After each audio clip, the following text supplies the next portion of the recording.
Saat Narkoba Polrestabes Makassar menyita 7 kg sabu dari 90 orang pengedar di Kota Makassar. Mereka ditangkap di sejumlah lokasi di Kota Makassar.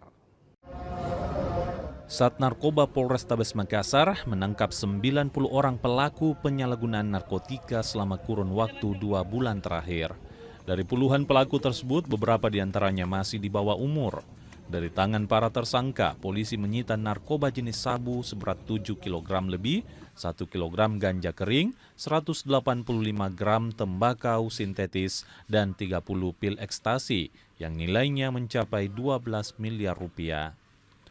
Ke-90 orang ini diamankan dari berbagai lokasi di Kota Makassar dan mereka berperan sebagai kurir dan pengedar barang haram tersebut.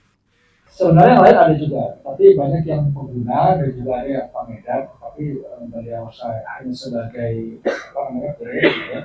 Ada yang 100 gram, ada yang di bawah 100 gram, tapi ini kalau kita gabungkan total ada 8 kilo lebih, tetapi yang kita sampaikan di sini yang muncul ini yang 7 kilo, karena pertama kita dapat 3,30 kilo, yang kedua kita dapat 4,2 kilo. Kalau untuk yang sabu-sabu itu dia peranannya sebagai apa?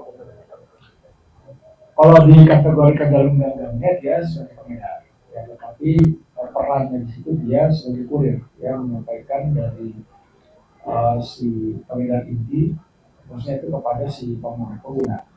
Tapi kita sekarang lagi melakukan pengembangan terhadap orang yang di atas. Para pelaku kini ditahan dan polisi masih melakukan pengembangan untuk mengungkap kemungkinan adanya jaringan internasional yang memasok barang tersebut ke para pengedar di Kota Makassar. Nila Rustam, Kompas TV Makassar, Sulawesi Selatan.